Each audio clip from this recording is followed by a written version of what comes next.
Hello everyone నమస్తే welcome back to my channel. ఇవాళ వీడియోలో మీకు ప్లమ్ కేక్ని ఎలా తయారు చేయాలో చూపించబోతున్నాను. ఈ వీడియోలో కొన్ని టిప్స్తో పాటు ఈ ప్లమ్ కేక్ని పర్ఫెక్ట్గా స్పాంజీగా ఎలా తయారు చేసుకోవాలో టిప్స్తో పాటు మీతో షేర్ చేసుకోబోతున్నాను. మరి ఎందుకు ఆలస్యం వీడియోలోకి వెళ్ళిపోదాం. ముందుగా ఇలా ఒక పాన్ తీసుకొని ఇందులోకి ఒక కప్పు వరకు షుగర్ని వేసుకొని ఇలా గరిటెతో తిప్పుకుంటూ ఉంటే షుగర్ అనేది మెల్ట్ అయిపోయి క్యారమెల్ అవుతుంది.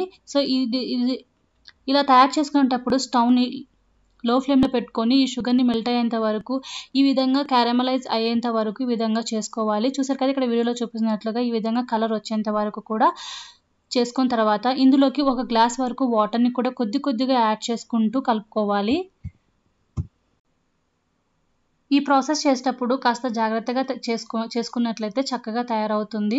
ఈ వాటర్ యాడ్ చేసేటప్పుడు ఇది బాగా పొంగుతూ వస్తుంది. అలాంటప్పుడు కొంచెం దూరంగా ఉండి స్టవ్ని లో ఫ్లేమ్లో పెట్టుకొని నెమ్మదిగా ఈ విధంగా కలుపుకోవాలి. తర్వాత ఇక్కడ నేను డ్రై ఫ్రూట్స్ని తీసుకున్నాను. బాదం, జీడిపప్పు, కిస్మిస్, అలాగే మీ దగ్గర టూటీ ఫ్రూటీ ఉన్నా కూడా మీరు ఇందులోకి యాడ్ చేసుకొని ఇలా పక్కన పెట్టుకోవాలి. ఈ డ్రై ఫ్రూట్స్ అనేది ఈ షుగర్ క్యారమలైజ్ని బాగా అబ్జర్వ్ చేసుకొని చాలా సాఫ్ట్గా చాలా స్వీట్గా తయారవుతుంది.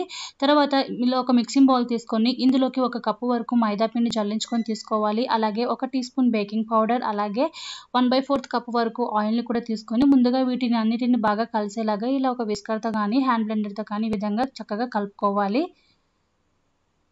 ఈ విధంగా కలుపుకున్న తర్వాత ఇప్పుడు ఇందులోకి 1/2 కప్ వరకు పెరుగును కూడా యాడ్ చేసుకొని అంతా ఒకసారి కలిసేలాగా కలుపుకొని ఇప్పుడు క్యారమలైజ్ చేసుకున్న డ్రై ఫ్రూట్స్ కలుపుకొని పెట్టుకున్నాం కదా, ఈ మిశ్రమాన్ని మొత్తాన్ని ఇందులోకి యాడ్ చేసుకోవాలి. ఈ విధంగా యాడ్ చేసుకొని విస్కర్తో ఒకే డైరెక్షన్లో లేదా కట్ అండ్ ఫోల్డ్ మెథడ్లో ఈ విధంగా అంతా బాగా కలిసేలాగా కలుపుకోవాలి. తర్వాత ఇందులోకి కొద్దిగా 1/2 కప్ వరకు పాలను కూడా యాడ్ చేసుకుంటూ కేక్ బ్యాటర్ చక్కగా వచ్చేంత వరకు, కరెక్ట్ కన్సిస్టెన్సీ వచ్చేంత వరకు, ఇక్కడ వీడియోలో చూపిస్తున్నట్లుగా ఈ కన్సిస్టెన్సీ వచ్చేంత వరకు ఈ విధంగా కలుపుకోవాలి.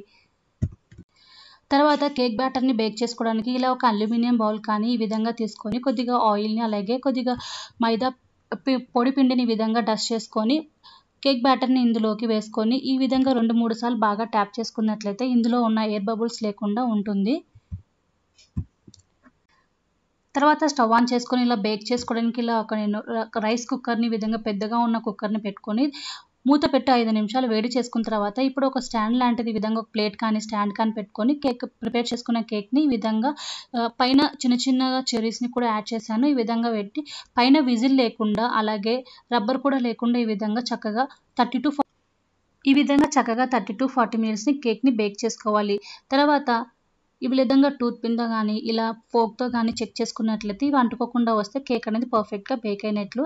ఇప్పుడు ఇది చల్లారిన తర్వాత మనం డిమోల్డ్ చేసుకుంటే సరిపోతుంది. చక్కగా ఈ విధంగా ప్లమ్ కేక్ని తయారు చేసుకోవచ్చు. చూసారు కదా, చక్కగా కలర్ కూడా వచ్చింది. మనం షుగర్ని క్యారమలైజ్ చేసేటప్పుడు మంచి కలర్ వచ్చేంత వరకు ఈ విధంగా క్యారమలైజ్ చేసుకున్నట్లయితే ఈ విధంగా చక్కగా కలర్ వస్తుంది. కేక్ అనేది చాలా సూపర్ టేస్టీగా ఈజీగా ఈ విధంగా స్పాంజీగా తయారు చేసుకోవచ్చు ఇంట్లోనే.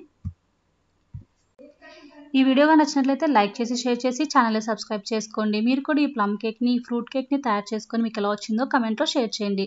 Thanks for watching.